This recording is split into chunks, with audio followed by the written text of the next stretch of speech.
Ayan, hello guys. Ayan, magandang hapon po sa ating lahat and happy Friday. Ayan, ah, sasagutin ko lamang po yung nag-chat sa akin sa Messenger kung anong agency yung in-applyan ko dyan po sa Manila. Ayan, ilalagay ko po dito sa video kung anong agency yung in-applyan ko. Dahil sa first time din naman ako, and thankful din ako dahil maayos din yung pag-aano nila sa akin. And mag-chat lamang po kayo or mag-message dyan sa agency ko kung gusto nyo pong mag-work dito.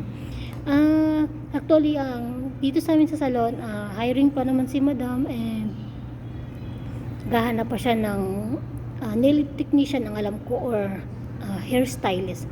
Ayan, mag-PM lamang po kayo dyan sa agency ko. And huwag po kayong matakot kasi lahat naman tayo dadaan sa mahirap na desisyon. Ayan. Pero laban lang. And kung isa man kayo sa mapili sa agency or sa employer namin,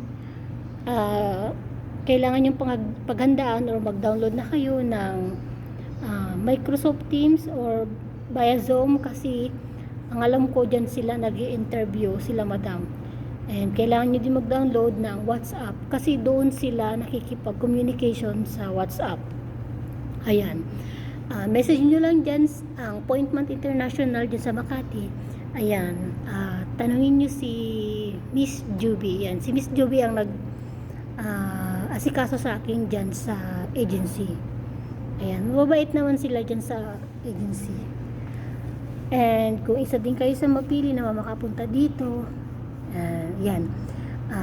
Paghandaan nyo na kailangan nyo pag binigyan kayo ng araw at oras kung kailan kayo i-interviewin, kailangan nyong paghandaan yun para on time na mag-start na yung interview nyo, makapasok kayo. Kasi kapag hindi kayo nakapasok sa interview, ang alam ko sa susunod na naman na araw o hindi ko alam kung kailan kasi sinasabay-sabay kayong interviewin yan. Hindi lang ikaw ang i-interview, hindi lang iisa kundi marami din kayong ini-interview niyan sa iba't ibang lugar kasi naghahanap sila kung sinong pipiliin nila.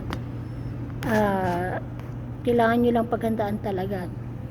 At ayan, kung tinatanong nyo naman dito kamusta yung work ko, okay naman siya. Okay naman din yung kalagayan namin dito at mabait din naman yung mga boss namin. Ang kailangan mo lang pag-adjusan dito is yung kung paano ka makikipag-usap sa mga kliyente.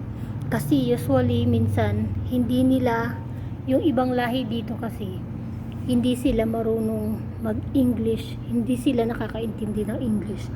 Katulad ng isang kasama namin dito na receptionist and isang hairstylist namin na kasamahan, hindi sila nakakaintindi ng English kaya nahihirapan kami makikipag-usap sa kanila.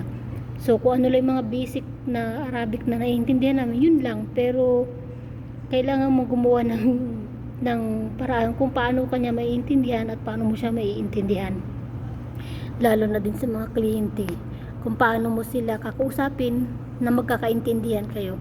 Kasi minsan matatawa ka kasi may sila sabi yung kliyente mo na yung salita niya is Arabic. Tapos ikaw naman, gusto mo siyang kausapin pero hindi ka naman niya maintindihan. Yun naman. Minsan din pagkahawak mo na yung kliyente, tapos magsasalita ka ng English, tapos hindi sila marunong mag-English, sasabihin naman nila na no English. Gaganon sila. Kasi hindi sila marunong mag-English at hindi sila nakakaintindi ng English. Kaya ikaw na ang gagawa ng paraan kung paano mo siya i-entertain or aasikasuhin. Kaya minsan tatawa din yung kliyente kasi hindi kanya naintindihan, hindi mo rin siya naintindihan. Magkakasundo rin kayo kasi para kayong mga na hindi kayo nagkakaintindihan. Pero yung iba naman marunong naman talaga, yung iba. Kaya yun lang. Kaya masaya din, nakakatawa minsan kasi para kayong kung ano yung gagawin dalawa para magkaintindihan din. Ayan, yun lang. At doon kay Miss Dailin Solon Gonzales Sisa na makapasa ka at makapunta ka dito sa amin.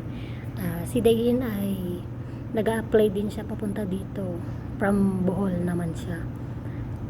Yun lang, and sana marami apply and magkaroon pa ng mga chance na magkatrabaho.